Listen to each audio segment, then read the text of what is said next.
What's up, everybody? My name is Ryan Turford, and today is Monday. You know what that means. Another Let's Play right here on youtube.com/Ryan Turford. And of course, today we're doing something really awesome.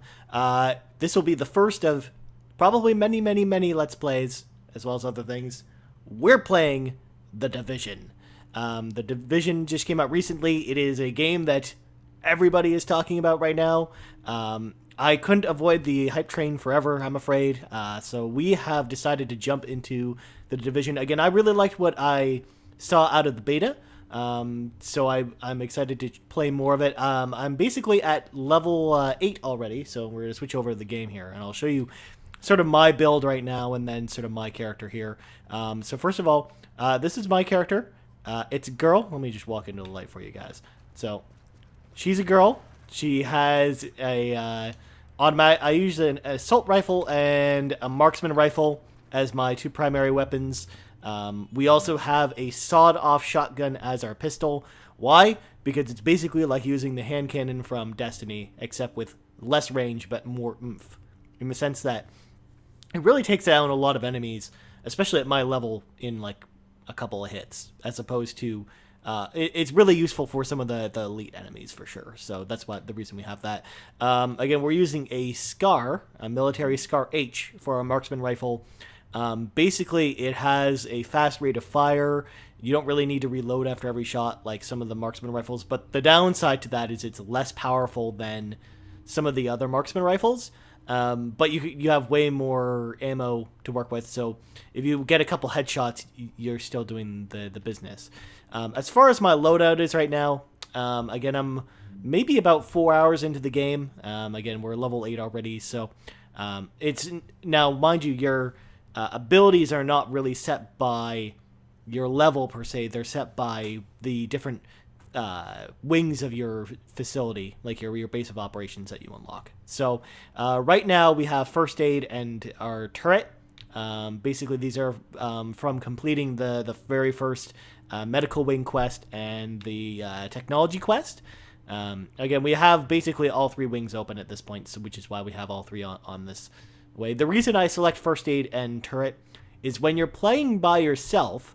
Number one, first aid is very important. It's a very important skill. It's one that I foresee myself playing the whole game using unless I'm in a group, in which case you might want to switch it, because what that'll do is it'll basically sub in for a medical pack that has a cooldown that refreshes, so we don't have to worry about using a ton of medical packs, and basically it gives us the extra health advantage we're going to need to survive a lot of these fights on our own. And then turret, the main reason we use turret when we're playing solo is basically it will cause a distraction for some of the enemies, as well as help us fight some of them. So what you can do with it is, first of all, you can deploy your turret on top of like whatever cover you're behind, or you can throw it and use the angle of attack from the turret to an advantage, because basically some of the enemies, if they get attacked by the turret, will focus on the turret, and if it's in the opposite direction of where you're sitting, it gives you a chance to shoot them in the back, basically. So that's the main reason why we have that. Smart cover is a good ability, but I feel like it's a lot better if we are in a group. Ballistic shield is okay. It basically gives us a riot shield that we can hide behind.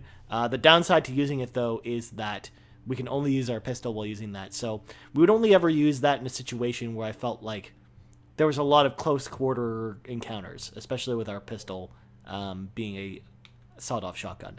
Sticky Bomb is a very useful ability, but I feel like it's not powerful enough to deal with elite units, which is the main reason why we don't have it. And then Pulse, probably one of the most useful abilities in the game, from what I've seen so far anyways. It's not an ability, though, that really works.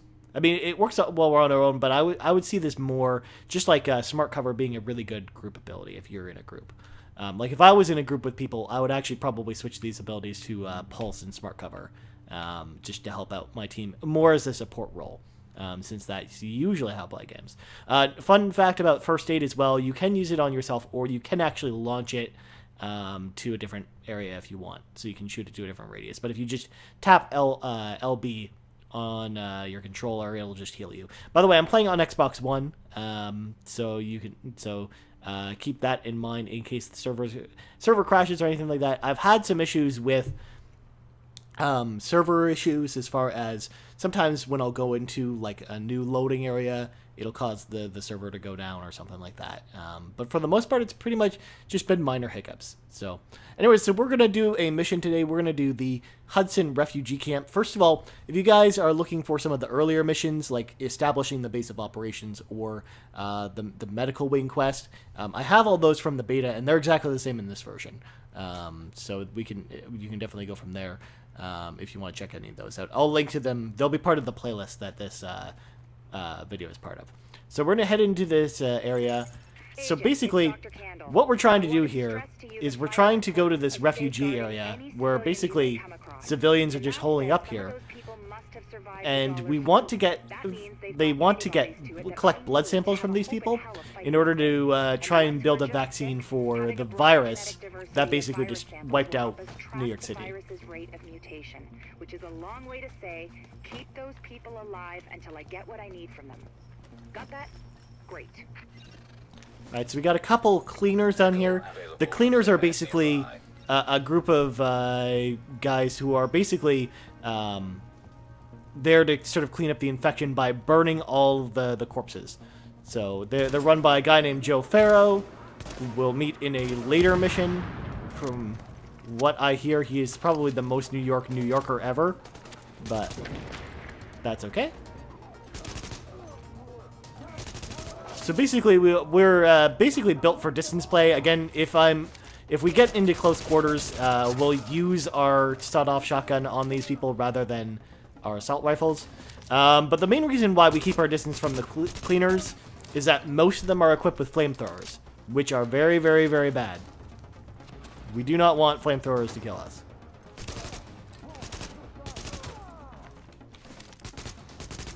So again, for the most part, when I'm playing by myself, I do like to keep like a very much a range game on these guys. I don't want to get too close to them, unless we have to for some reason. So right here, we're going to deploy our turret. It seems like some guys are coming. I'm just going to wait for us to sort of get a visual on some of these guys. There. So we're going to chuck our turret there, and we're going to sort of transfer to a different set of cover. So as you can tell, when the turret's active, a lot of times when it attacks the enemies, they will start to go for the turret rather than us, which is sort of what we want to happen. Right here we got a green item. I'll see what that is after we've sort of dealt with a lot of these guys. So one other thing the turret is very good at is suppressing enemies, which basically means they're not going to move from that cover, which means we can totally flank them like so.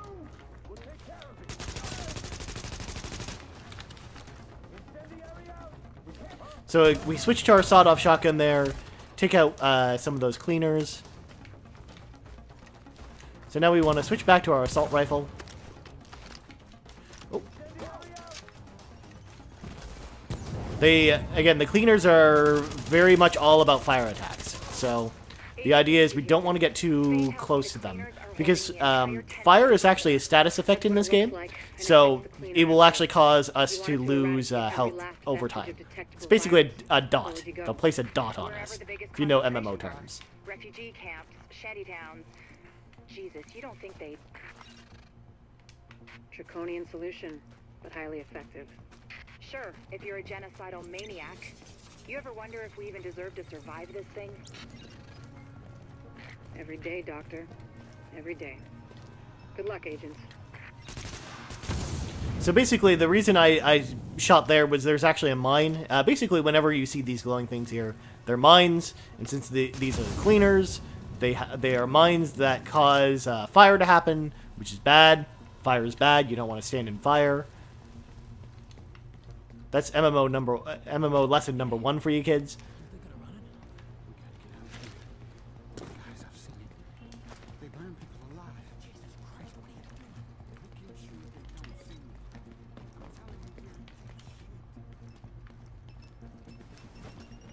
So we just sort of do a backflip away from the flames because we don't like fire. Fire's bad. I gotta say, the fire effects in this game look top-notch. I love the way the fire looks in this game. Oh, that was close. I sort of missed that. Again, since we're playing, our capture card has a bit of a delay on the audio. That's the reason why sometimes it is a little bit tougher to get the audio cues. You hear that, Agent? You're walking into the teeth of it now. Don't forget what I said about keeping any infected refugees alive. I mean, obviously you're gonna try and keep them all alive, but I need those virus samples, and I really need viable antibody samples from survivors. So keep them extra alive, I guess. You know what I'm saying. Okay, so we got some hostile cleaners here. I'm actually gonna go for this thing on his back, because if we take that out, it'll actually cause his suit to explode. But it looks like we were not successful in shooting him in the right area. Luckily, we set one of the cleaners on fire. They are resistant to fire, though, so for the most part, that won't really help us. And see what I mean there? We struck his pack there, which caused him to explode. Again, it's very, very useful to use on the cleaners, which is why you sort of keep your distance from them. So again, we're here basically to save the civilians, and the cleaners have basically come to wipe them out by burning them alive, which is kind of creepy. So they're just trying to do their thing. So we're gonna run all the way through this subway tunnel and go from here.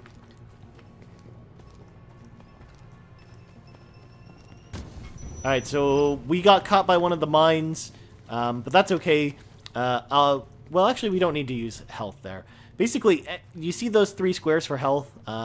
Basically, they will regenerate up to whichever the closest has been to been damaged. So, for example, if we lose if we're at 2 bars and we lose half of one of them, we'll only lose the one half. Like, it'll regenerate the other half. There we go. So we took out his pack there.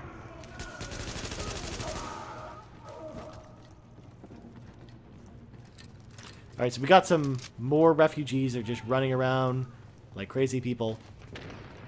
I mean, you'd probably run around too if a dude with a flamethrower tried to roast you alive.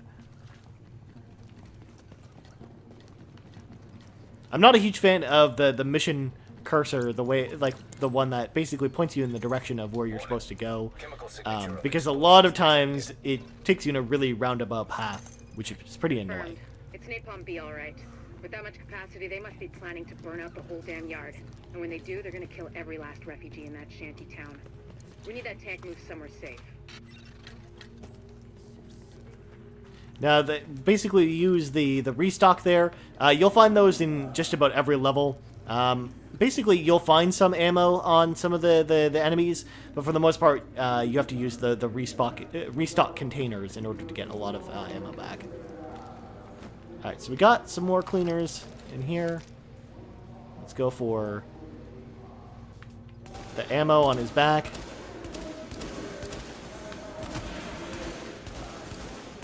I'm not a huge fan of this sniper rifle. I almost wish I had one of the more traditional sniper rifles, but I prefer this to over having like an SMG in the same spot.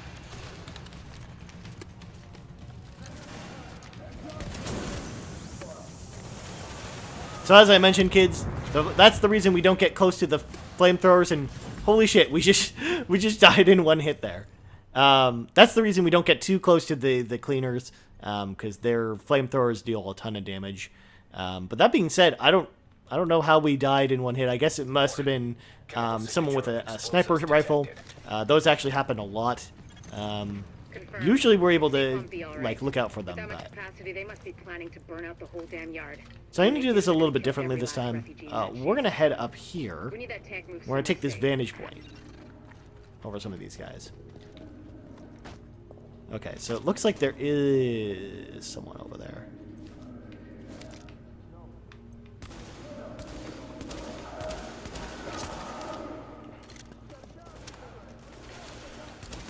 So we got another one.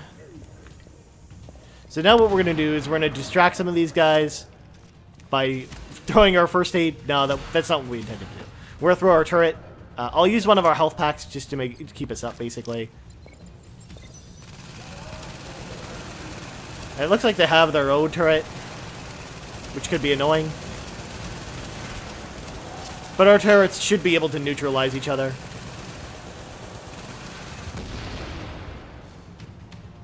So basically we want to try and bait this guy out of his cover.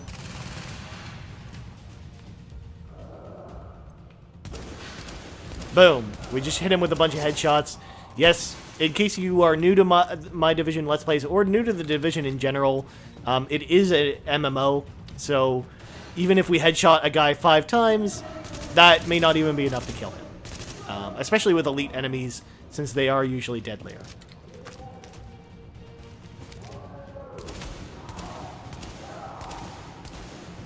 By the way, that's the reason we have our sniper, a marksman rifle as well, because there are there are way more long-distance encounters than there are short-distance encounters in this game. You actually don't run into close encounters very often in this game, which is there are both pluses and minuses to that. I feel like that really sometimes will break immersion because there's always these large-scale areas, but a lot of these large-scale areas are pretty well crafted, and I do like the level design of a lot of these places, which is really cool. It really speaks to, if we were fighting in a giant open New York, and weren't fighting in like apartment buildings or something, it would for the most part be like long range anyways. It would be less about close quarters combat. Alright, so we're gonna sort of loot some of these things for the most part. If an item appears behind us, it just means we have too many of them. Like we're full on med packs and other things, so we don't really need a lot of that stuff.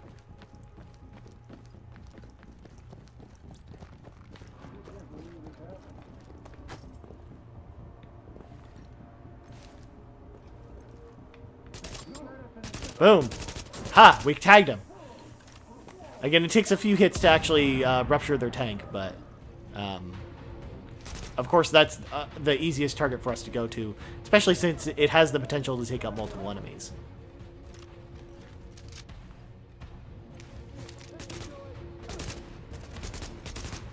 When you get to some of the tougher cleaners in other missions, though, like especially elite cleaners, they can actually be a bit of a pain, though. Because even taking out the pack on their back sometimes isn't even enough to take them out. Jesus, where the hell is he going? Alright, well, I guess we're going to sort of run around since it doesn't look like the enemies really want to come to us. I mean, we do need to go for the crane controls to lower, like, basically stop the napalm attack, essentially. But we don't want to jump down there. By the way, there is no jump button in this game. I'm sorry, there just isn't. But that's okay. I'm trying to actually think of the last Tom Clancy game I actually played that actually had a jump button. Alright, so that guy with the axe and the shield is going to come right at us. Boom. There goes his shield. There, we just reload, headshot him. Easy peasy. Boom. Headshotted there. Okay, Agent. As soon as you lock the situation down, I've got a joint Sarah JTF strike force ready to move in. They'll take samples from as many refugees as they can find. Medical personnel? A couple of EMTs in the mix, Doctor? Yes. A couple? As in only 2? The rest are first aid certified. They know how to tap a vein. Get going, Agent. Without contaminating the samples, I assume. Or infecting themselves. Alright, so we gotta throw our turret, basically to divert some of these guys. Get moving, Agent. Unfortunately, there's no real easy way to take out their turret, but we can at least throw a grenade to get these guys out of cover. Or they can just stand there and let the grenade hit them. I'm totally cool with that too. So we're going to switch to a different set of cover here, so we can take this guy out while the turrets are sort of dealing with each other. Dr. Candles, sampling team, can you hear me? Patel here. Go ahead, Doctor. Oh, Lieutenant, good. Listen, I need you guys to log intake info from everybody you get a sample from. Age, gender, ethnicity, general state of health on a 10-point scale. Then label and group the samples according to... Excuse me, Doctor, but maybe this could wait until we get confirmation the op is actually complete. Boom. We took out a couple guys there. Just focusing on the task at hand. So the cleaner foreman, I'm assuming is probably going to be a crazy dude with a flamethrower, because that would be really annoying. We'll get it all worked out. I hope so. But I'm assuming we're getting It's only close to the the end of the survival mission of the here. species we're talking about. Copy that, Doc. Hotel out. Let's see, so we're going to grab what's in here. Alright, so it's more like disinfectant stuff or health packs. We can just restock here. So we've got basically full ammo. The restock in your any safe houses will refill all your med packs as well. Whereas the ones in the missions will just do your ammo. So we've hit a no restock zone or respawn zone, which basically means anytime we die here, we are basically have to start it all over again. Which also usually means there's a boss here.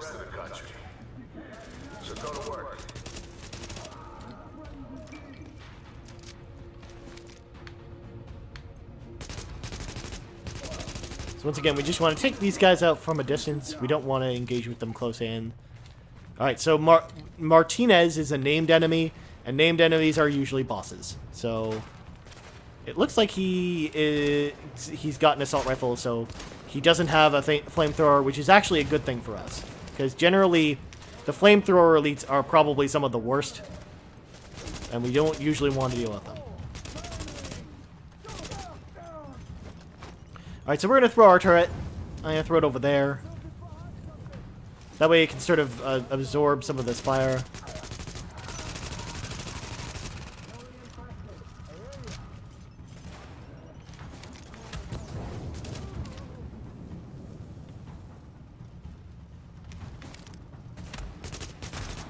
Damn, that guy's still alive.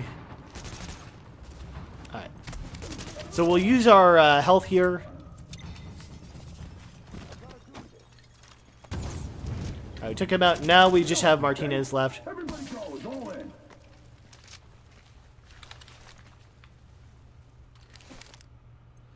Martinez looks like he's an engineer, so he built his own turret.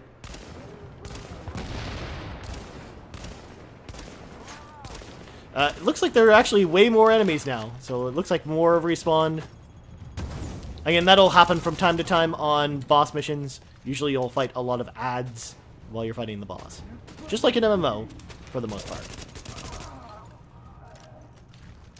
Because basically the main missions in this game are very much like the dungeons for this particular game.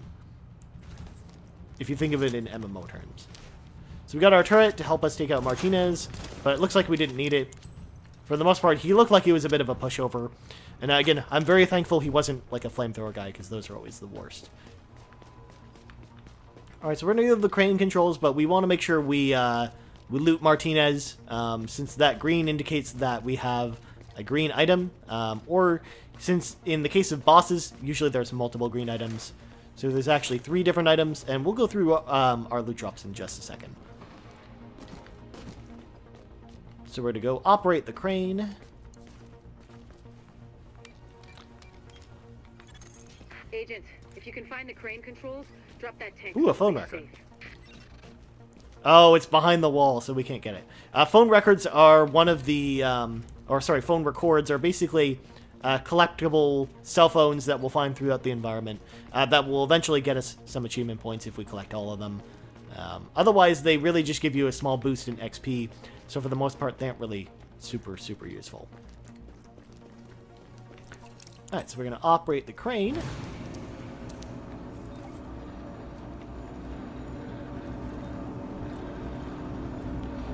Basically, we're taking that napalm and then throwing it over a pile of garbage. Boom! There we go. That should do it, Agent. So I took him out. Yes, good work. Now, sample team, listen up. Like I was saying, I'm gonna need those blood samples labeled and organized so we can track corroborating factors. Ooh, so we dinged. We are now level 9. To a different channel so we don't bore the agent. Level 9, not level 9, sorry. Leveling in this game is actually pretty quick, I've noticed. Although, again, it could just be that because it's an MMO, leveling happens pretty quickly early on, but then sort of ramps up later and becomes more time consuming. So we're gonna hop out of the building. So looks like we can grab this phone record. I'm assuming it's behind all this crap. All right, there we go. All right. So it's a phone recording about the Dark Zone. What is the point of that? We've already had a press conference on this. All the information is out there. Anything else is classified, and I can't comment. All right, so we're going to fast travel to our base of operations. Number one, so I can show you guys the base of operations that I currently have, but we're also going to upgrade as well, so I can show you sort of how that process works.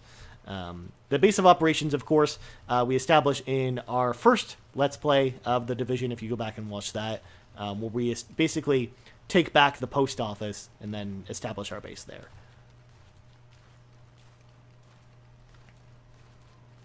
And yes, the fast travel does take a little bit longer, depending on how far away you are from your destination. But I like the fact that it's free in this game, so I think it's actually pretty good. There's another report in the database for you to look at. So, actually, I'll go back and I'll show you guys this real quick. So basically, this is the progress we have on our base so far. So on the left is our medical wing. We have 560 supplies because completing all the missions after the first mission give you 500 supplies of whatever the mission's based around. So that mission that we just did was medical supplies. And then the middle one is tech wing. So it's for our technical upgrades, things like our turret, secret mines, sticky bombs, all these really DPS focused things. And last but not least, our security wing. We've got 20% operation. We have 2 upgrades. Again, for the most part, you get your base upgrade whenever you finish a mission. Then you can sort of choose to upgrade it how you wish, and I'll show you how that process works. So for the most part, I've noticed that a lot of the earlier missions really revolve around the medical wing, which is a good thing for us, since that's one of the better things to focus on in the early game, from what I can tell. So there's some upgrades available. So we're going to go to this terminal over here.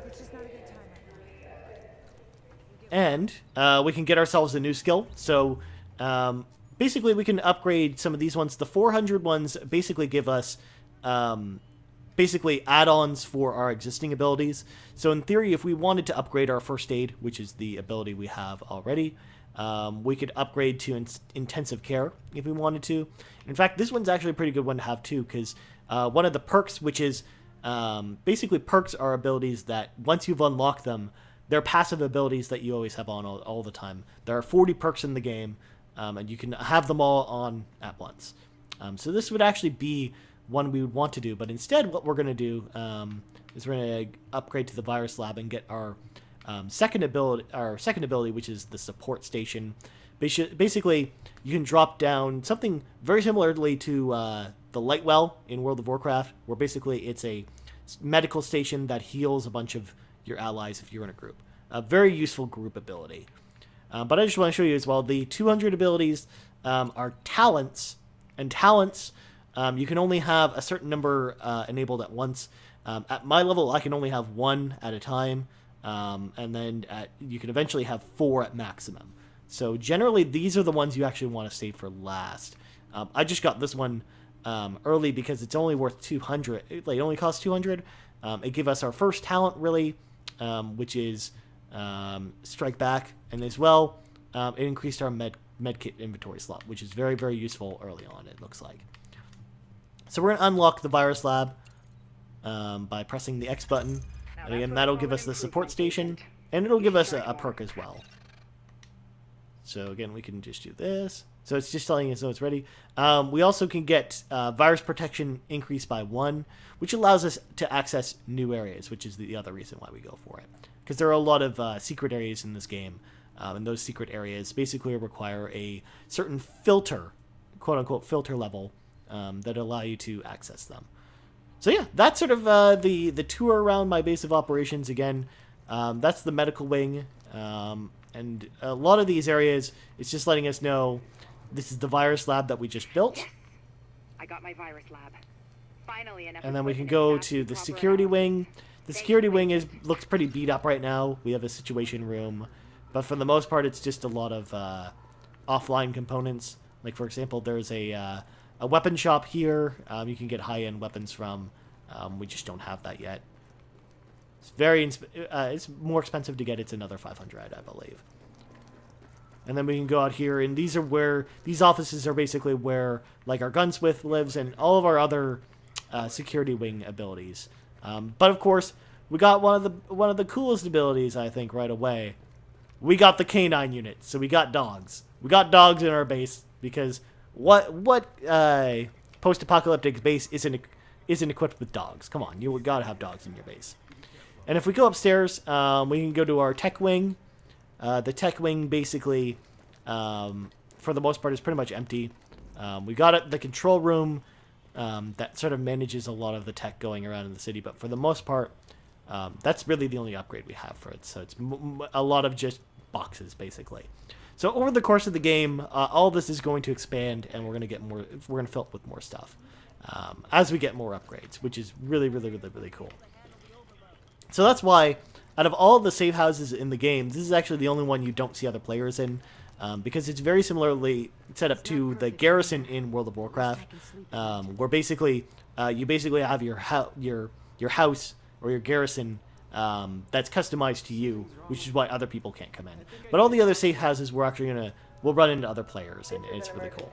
Anyways, we're gonna come back to me, because that's actually going to put it into this particular Let's Play. So first of all, I want to say thank you again for watching. If you like this video, like, subscribe, share with your friends, all that good stuff. If you'd like to see me play more Division, let me know in the comments below, or you can hit me up on Twitter, at Ryan Turford. I'd love to make this a series of videos where we basically just play the Division as much as I can on camera, which could basically be like half the game if we want it to be, or even more. But again, let me know what you guys think, because I'd love to hear from you. You can also find me on Twitch at twitch.tv/Ryan Turford. This Thursday, if you are watching this video the week it came out, on March 24th, I will be doing a mini extra live stream, noon until midnight Eastern Standard Time, so come check that out. Also, I do stream other things from time to time as well, so it'd be awesome if you guys check out my Twitch page. And last but not least, you can find me on the Game Moose podcast. I co-host it every single week with Drew McMillan. You can find us on Twitter at game_moose_cast. You also find us on Facebook at facebook.com/Game Moose podcast. Last but not least, you can find us on iTunes. Just search for us on iTunes. Just search for Game Moose, and it just comes up right away. I also embed the link for that in the description section of every single one of my videos, so you can check that out again. I forgot to mention this in the intro, but I bring you new Let's Plays every single day, Monday through Friday, except for Tuesday, which usually is a topical video, which I should have one for you guys this week. Anyways, that's going to do it for this Let's Play of The Division. I'm Ryan Turford, and I'm out.